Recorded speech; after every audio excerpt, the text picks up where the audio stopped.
నమస్తే, welcome to పురా local.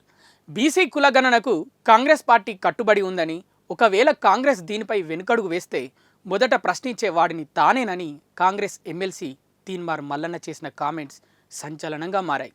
MLC పదవి కంటే తీన్మార్ మల్లన్న పేరే నాకు పెద్దదని, బీసీల హక్కుల సాధనలో రాజకీయాలకు అతీతంగా పోరాడుతానని ప్రకటించాడు మల్లన్న.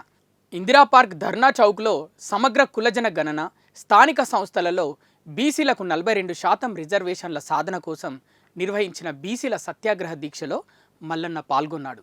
పార్టీ ముఖ్యం కాదని, రేవంత్ రెడ్డి కావాలా, బీసీలు కావాలా అంటే బీసీలే కావాలి అంటానన్నారు. ఈ కామెంట్స్తో కాంగ్రెస్లో కొంతమంది రెడ్డి నాయకులు, ముఖ్యంగా రేవంత్ వర్గం అసహనంగా ఉన్నట్లు తెలుస్తోంది. మల్లన్న కామెంట్స్ నేరుగా సీఎం రేవంత్పై చేస్తుండడంతో అసలు తన వెనుక ఎవరున్నారు, మల్లన్న ఏ లక్ష్యంతో రేవంత్పై నేరుగా కామెంట్స్ చేస్తున్నాడనేది చర్చనీయాంశంగా మారింది. ఇక రేవంత్ విదేశీ పర్యటన తర్వాత మంత్రివర్గ విస్తరణ కూడా ఉంటుందని సమాచారం. మల్లన్న మంత్రి పదవి టార్గెట్గా ఇలాంటి కామెంట్స్ చేస్తున్నాడని కూడా కొందరు నాయకులు అభిప్రాయపడుతున్నారు. ఇక తీన్మార్ మల్లన్న నిజంగా బీసీలకు 42% రిజర్వేషన్లు కల్పించకపోతే ఎమ్మెల్సీ పదవికి కాంగ్రెస్ పార్టీకి రాజీనామా చేస్తాడా అనేది రాబోయే రోజుల్లో వేచి చూడాల్సిన అంశం.